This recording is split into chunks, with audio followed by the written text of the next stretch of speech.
Hello everybody, welcome to the Coach's Corner, where I answer business tips and give you business tips and answer questions from businesses around the world.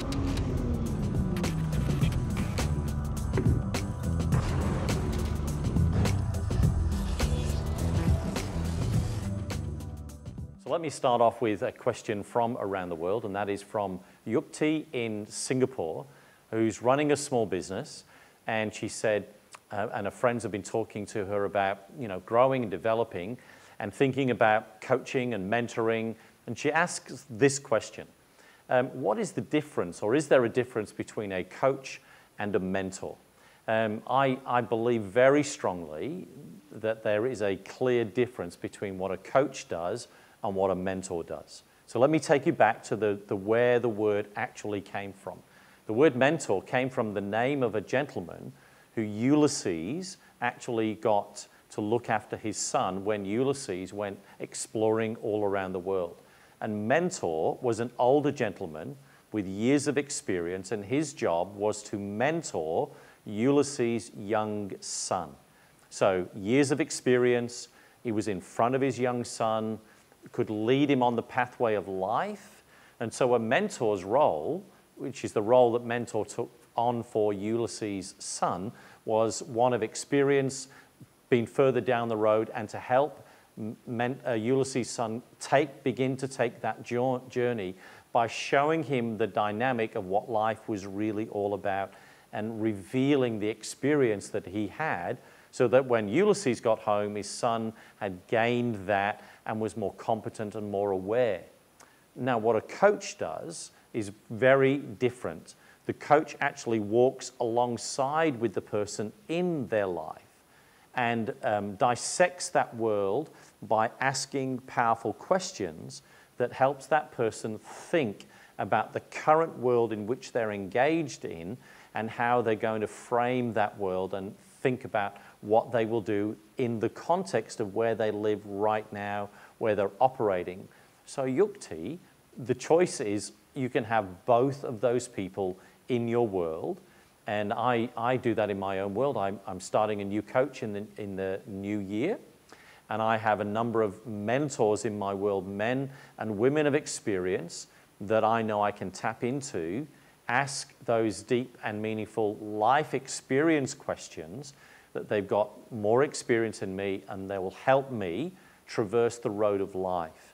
And I will have a coach in my world where I want him to dissect my world and help me understand how I'm framing my world, what's going on in my world, to intervene in that, help me wrestle with the context of my world and help me grow. And of course, a coach's job is to ask those powerful questions that will help me think deeply, strategically, because I want my coach to help me grow as a business coach and as a business person. And so that's the power of what a coach will do and the power of what a mentor will do. So in simple terms, the mentor is a man or woman of experience in the future, will help you lead in the path of life. A coach is a person who will walk alongside you in that life, dissecting your world with powerful questions that will help you understand how to do what you need to do in those spaces. And so I love doing that as a coach. I love engaging with my clients, and sometimes my clients ask of me some mentoring type roles that they actually want me to play. So your coach might be able to do both. Depends on their experience, etc., and their life experience, their business experience.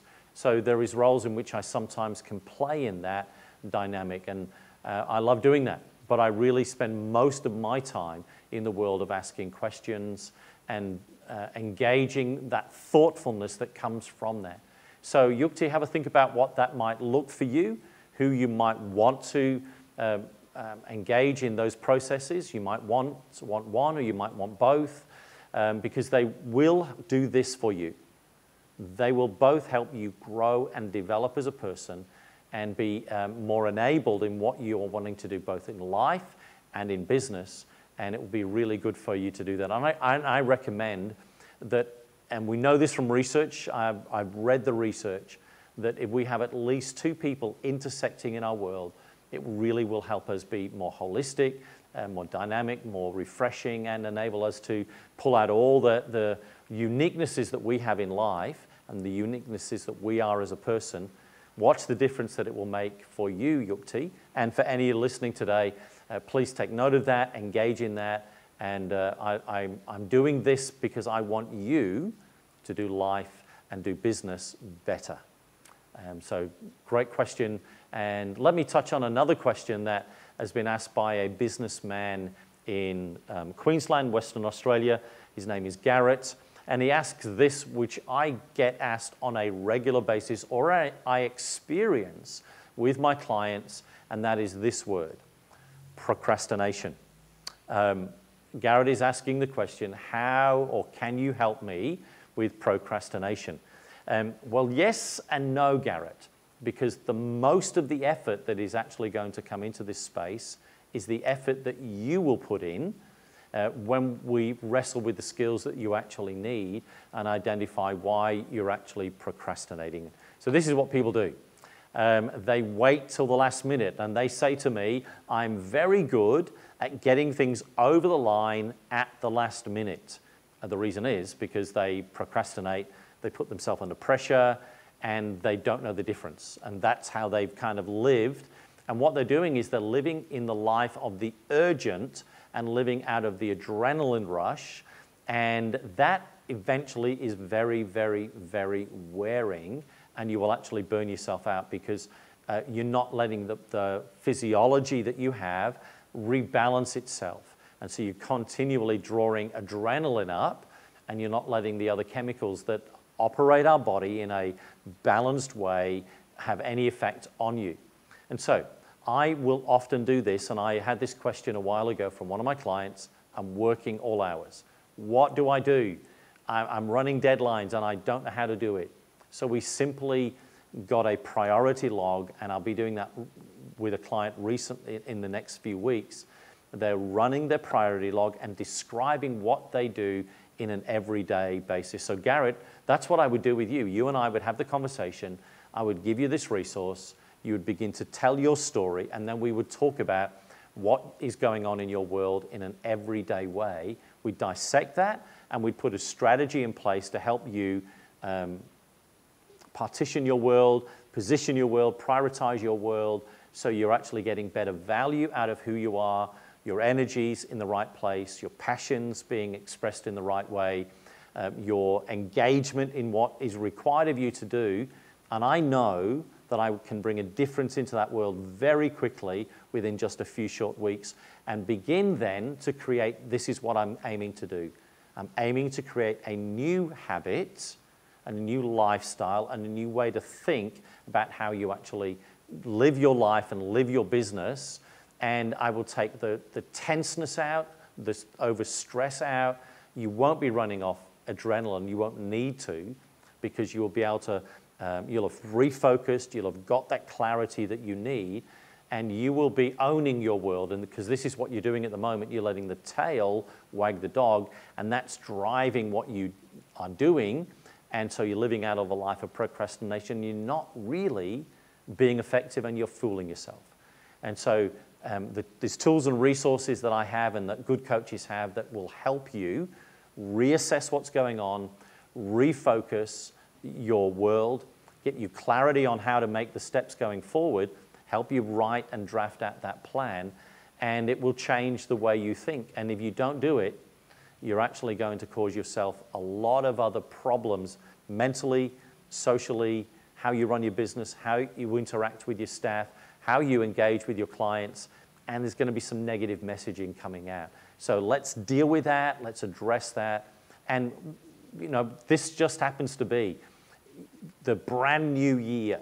And it's a great way to say not just a New Year's resolution, but to put new principles into place, create new habits, and I will guarantee that you will have a very dynamic 2019, change the way you do things. So Garrett, I know that that will help you, and those listening about business tips today, it will really help you on my Coach's Corner to help you do business better.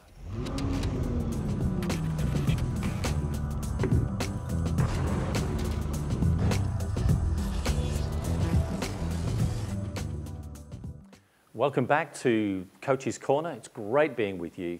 And I want to share with you a couple of business tips to help you understand how you can do your business better.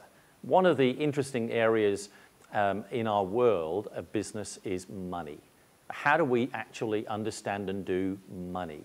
I have this fascinating conversation with one of my clients right now who said to me on a number of occasions, I haven't really looked over my profit and loss statement for a while.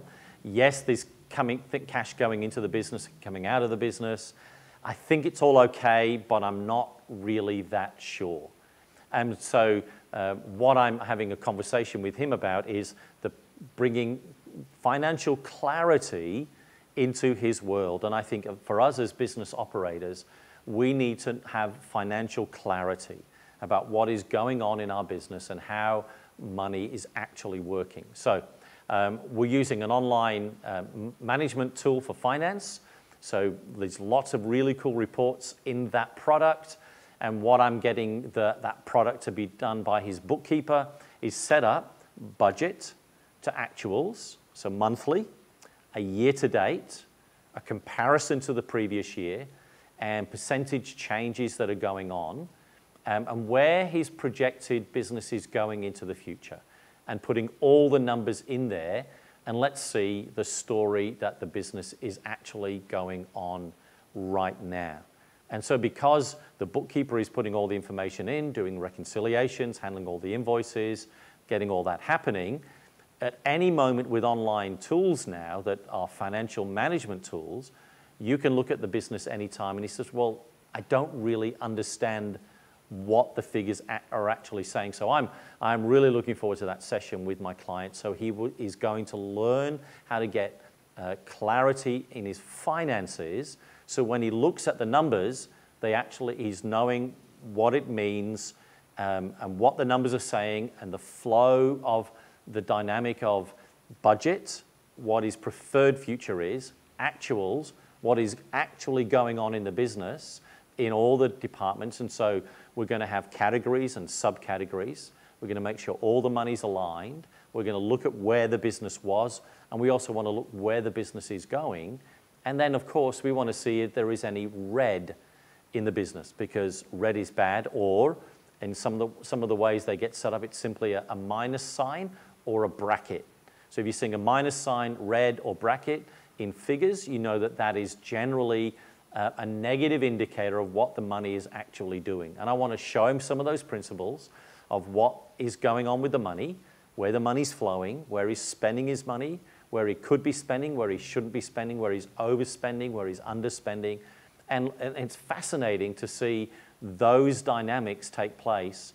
And I love reading figures because, you know, I want to see the bottom line. Is the business going to make any money? Is there any profit? And that's after cost of sales being taken out, after taking expenses, both fixed and variable. What happens at the end of the line? Is there any triple benefit going on there? And so we'll do that analysis, and I love it. And one of my clients loves presenting his financials to me every session. He say, John, have a look at this. And he's so happy because we've got him having financial clarity. And he says, John, just check over in case I've missed something, you know, line by line, have a good look, ask me the questions. If we don't know, great. We'll ask the bookkeeper to bring clarity into that space. And he's doing that every session, and I love it because he's growing in his financial clarity. He's confident that the business is profitable. His profit at the end of the year, it's looking really good. And because then what we do is we then backfill this at the front end. We can then say, what happens if we grow our increase in sales? What will happen to the cost of sales? What will happen to the gross profit in that point? And then is it going to impact on any other extra costs that we'll pick up in the business itself, in the varied and fixed costs? And how will that impact the business? If we put a new staff member on, we can plug it in and see what difference it actually makes. And having those conversations for me with my clients is wonderful. And so I'm looking forward to, actually, it's my session tomorrow where we're going to go through line by line, have a look at that, and my client will have financial clarity. If you don't have that, let me challenge you today. Get to your bookkeeper, get to your accountant, say, I need my reports so I can see what's going on in my business, because it really will help you do business so much better.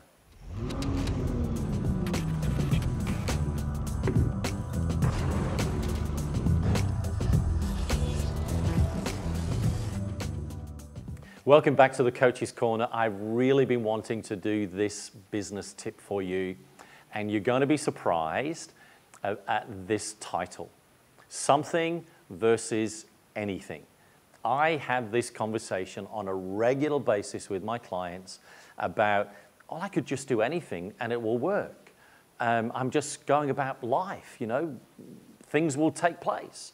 And I do want to challenge that perspective, because it's not about just doing anything in business. There is a real importance about being very specific. And it's about really knowing what your something is that you are about in business. And in my business, I've done lots of things. I have 5 key areas that I have in my business: coach, consult, mentor, lead, and mission. I spend most of my time in coaching. I do some consulting, I do some leadership, I do some mentoring, I do a little bit in the area of mission, but I understand where I'm at, but I can do all of those other areas, and they're smaller percentage parts of what I do, because I know the something that I do is coaching. And I wonder sometimes about what we do in our world, and I've had a friend for a while who, in his business, he was actually getting into manufacturing, because he thought, if I handle all the vertical dynamics of my business, I can pick up some areas of profit, which is true. But he found it very difficult to find the right general manager to run that area. He spent quite a bit of money investing, but it didn't quite click, because their main thing that they spent most of their time, and 90% of the time on, was the whole dynamic of setting up shops in a retail space, and they did that really well, and then getting the right people in that space and supporting them doing that, and they just ran and opened store after store after store and did really well across Australia and New Zealand. And so when they realized that, that was our main thing, that is the something that we do, and we do it really well, so we're going to excel at doing that. And that's part of what we do when we have this anything philosophy. We kind of shoot arrows here, there, and everywhere, and then when they hit the side of a barn, we draw a target around and say, oh yeah, we hit that, we're really good. No, you've just done anything, and you are divesting your energies in lots of places. And so when we bring it back to doing something very specific, and I was talking to one of my key leaders in a school, and one of his jobs was to write his goals for himself and his staff, and he's a really great guy, and his tendency is to write motherhood statements, make them feel really nice, and it could sound like he's doing anything. And again, we were having that conversation, helping him bring transformation into the way he thinks, the way he leads, the way he communicates, that it needs to be something very clear, otherwise an unclear message doesn't work. And so this is what they do in the army. They, in the old years gone by, they had a trumpeter. And the trumpeter's job was to make a very clear call to action. It was very sharp, different tunes for different messages about what the army would actually do. And so if we have an unclear call, we don't really know which direction we should go in. And that's when we have an unclear call when we're doing anything. But when we have a clear call, we know our business is about this widget. We have all the aspects of that widget sorted. We deliver it well into the environment of our business, with our staff, with our clients, with our suppliers, with our stakeholders. Everybody knows it's part of our cultural set. This is who we are. This is how we go about it. And I love helping businesses understand, please, don't just do anything. Do something, and do that with excellence. And excellence is not overly complicated.